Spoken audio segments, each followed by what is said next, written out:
Bom, vocês assistiram aí, o povo também está descontente, realmente é uma grande realidade. Nós precisamos realmente investir mais em educação. Essa nova geração aprendendo realmente a ter cuidado pela família, né? Como o João Oscar está falando, essa defesa da família. Ter cuidado por aquilo que é seu, aquilo que é próprio, aquilo que é público, isso vai fazer uma grande diferença. Nós temos que lutar através da educação, esse é o grande passo. Bom, agora eu queria saber o seguinte, vamos pensar em soluções. O que seriam as melhores soluções? Nós falamos aqui talvez de uma mudança no processo eleitoral. Uma mudança talvez aí, podemos falar mais sobre eles, sobre o financiamento de campanha. Então vamos começar aqui pelo Matheus. Matheus, o que você acha que realmente nós precisamos mudar? O que pode ser feito? Bom, eu acho que assim, do ponto de vista da política mesmo, né, a solução é fazer uma reforma política. Em linhas gerais, acho que as duas modificações mais importantes entre as que têm sido apresentadas é o financiamento público exclusivo ou talvez pelo menos um teto nominal. 100% financiamento público. Ou então talvez pelo menos um teto nominal baixo, relativamente baixo, em que as pessoas pudessem, pessoas físicas e não grandes empresas, doarem mesmo uma quantia em que ninguém fosse capaz de comprar a eleição mediante doação de campanha, né? Ou seja, algo na casa só de tirar as empresas já faria uma grande diferença. Algo na casa de uns R$2.000 para baixo, assim, digamos, para fazer o financiamento de campanha. A outra questão eu acho importante também seria a adoção da lista fechada para votação para as câmaras e para os vereadores. Quando você fala sobre lista fechada, só para as pessoas compreenderem, explica um pouco sobre ela. A eleição de lista fechada, em oposição à nossa atual, que é mista, né? A pessoa vota no partido e no candidato, a pessoa votaria apenas no partido, que teria que ter uma lista pré-ordenada de quais seriam os candidatos, e isso facilitaria a identificação de fato de quais são para onde está indo seu voto, né, quais seriam os partidos que estariam sendo eleitos. Valorizaria o partido. E valorizaria o partido e forçaria o partido a colocar nas primeiras posições os melhores nomes que eles têm. Então, os políticos corruptos eles teriam a tendência deles serem tirados do jogo. Mas já nessa fase. Nessa situação, os partidos não teriam entre eles ali, vamos dizer, um partido. O partido ali não existe já dentro dele os que mandam no partido? Na maioria dos partidos, sim. Como é que fica nesse caso? Seria importante também, para complementar essa questão da lista fechada, alguma alteração na legislação partidária que, de certa forma, regulamentasse os partidos, fazendo com que tivesse que ter um sistema mais claro de prévias para determinar quem seriam os candidatos dentro do próprio partido. Isso também seria importante para evitar, digamos assim, esse caciquismo partidário. Não são todos os partidos que são assim, né? Mas alguns partidos de fato... Mas isso acontece, né? Uma pessoa, ou seja, talvez ela seria a melhor pessoa naquele partido, mas por causa de uma decisão de uma diretoria ou o próprio presidente do partido, ele já indicaria quem seria eleito. Agora, na prática, mesmo com o voto aberto, né, e podendo votar no candidato, acaba que os caciques partidários controlam da mesma forma a eleição, porque eles determinam para quem vai o dinheiro das doações partidárias. Então, eles financiam os candidatos que eles têm interesse em eleger e, enfim, dificultam a candidatura, não financiando, dos candidatos que eles não têm interesse de serem eleitos. Doutor Matheus, hoje eu acho que essa coibir a quantidade de material de campanha, por exemplo, que vem fazendo, né? Querendo cortar aí placa, querendo uma série de questões. Acabaram com os showmícios? Acabaram com os showmícios, já foi uma vantagem. Porque dificultando o poder econômico. Como é que uma pessoa contrata um artista de renome, né? E fica... Paga alguém aí, vem multidão, paga R$300 mil eu acho que a campanha tinha que ser só no papelzinho, no panfletinho. E pessoal. No santinho. Corpo a corpo. Porque aí dá direito de igualdade para disputar a eleição. O que atrapalha na disputa da eleição é essa desigualdade. E quem tem, geralmente, financiado por empresas monstruosas, o camarada entra com um recurso muito grande para disputar a eleição. E o pequeno não vai conseguir nunca, já tem essa dificuldade.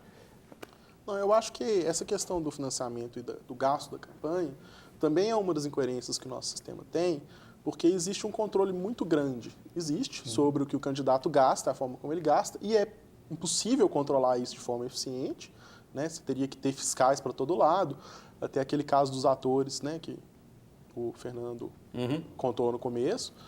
É difícil identificar isso e, por outro lado, a gente tem um mecanismo muito solto na doação de campanha, né? Quer dizer, quase todo o dinheiro utilizado na campanha, e é muito dinheiro, ele é feito por grandes doadores, ele tem esse problema de influência do poder indevida, do poder econômico. Então, eu acho assim que talvez mais importante do que modificar a forma como o candidato tem que gastar o dinheiro ou não, é modificar a forma como ele pode receber esse dinheiro, diminuindo assim, o volume geral de dinheiro investido nas campanhas, diminuindo o poder econômico de atores extremamente ricos, que a gente sabe que nós estamos num país muito desigual, né? Teriam sobre a eleição e, enfim, controlando pela entrada, eu acho que tende a ser mais fácil de controlar. Eu acho que seria interessante se a gente for pensar o seguinte, se a gente unifica essas eleições, porque nós hoje, de 2 em 2 anos, eleições. Se a gente unifica essas eleições, fizemos as eleições gerais. Eu não sei quanto que se gasta na eleição para vereador e prefeito em todo o país, e não sei quanto se gasta nas eleições para presidentes, governadores, senadores, deputados. Não sei qual é o custo de cada um. Mas uma coisa eu sei, o governo, a máquina do TRE, ela tem que trabalhar 2 vezes e deixa de fazer o trabalho, porque são deslocados juízes de varas cíveis, de varas que estariam decidindo muitas ações importantes para a população, para poder ir lá no processo eleitoral.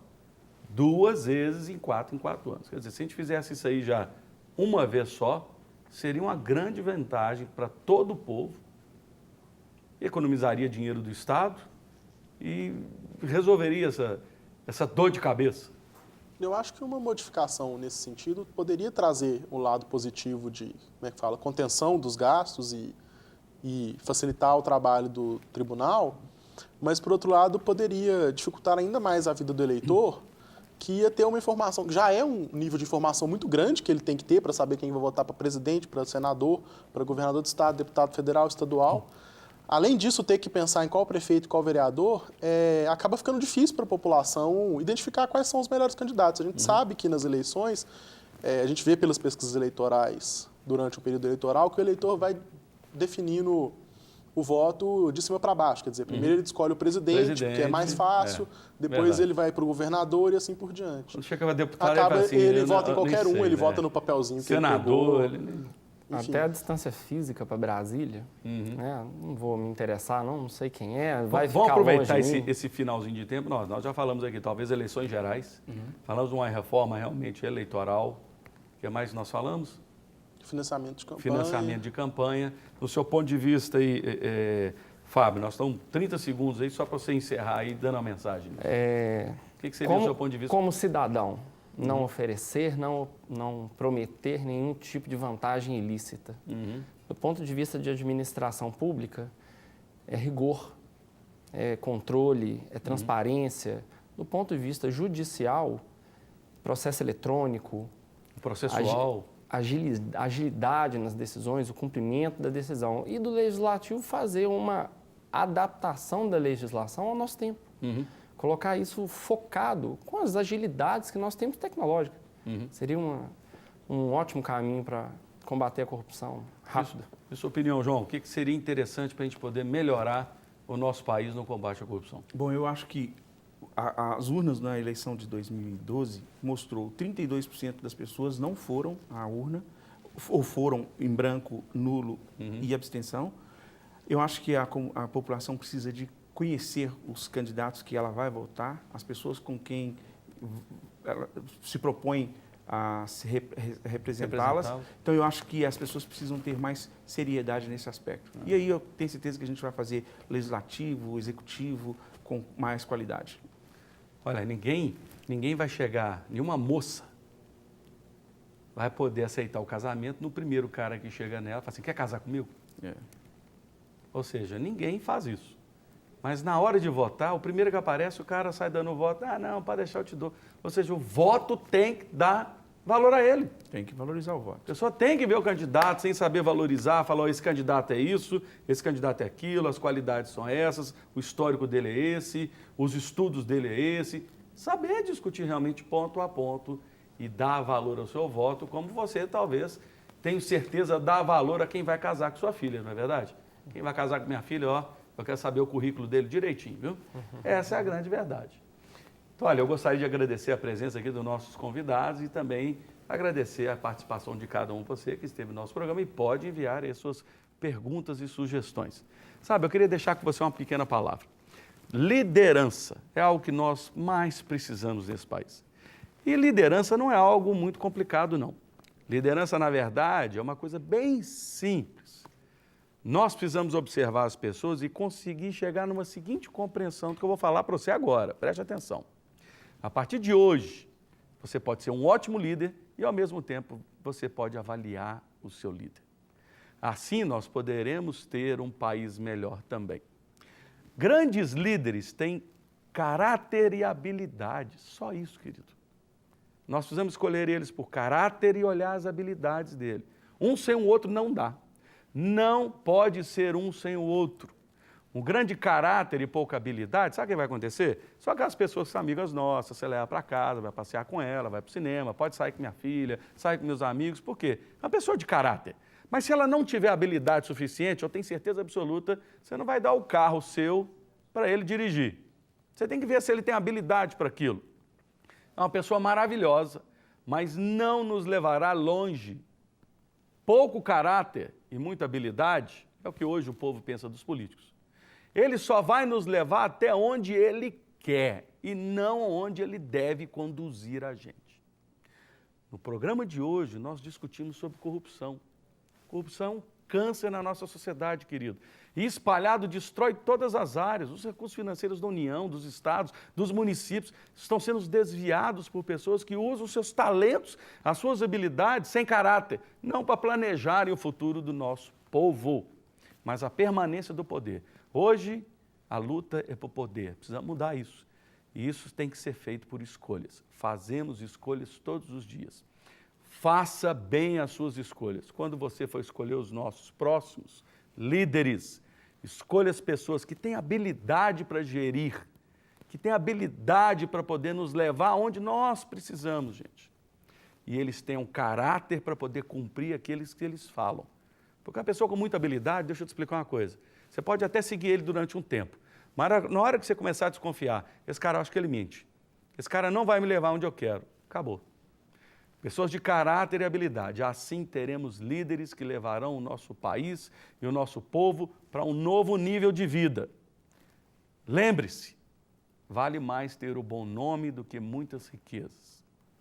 Pensa aí nas pessoas de bom nome, pensa aí nas pessoas de bom caráter, pensa aí nas pessoas sérias. O Alerta Geral vai ficando por aqui.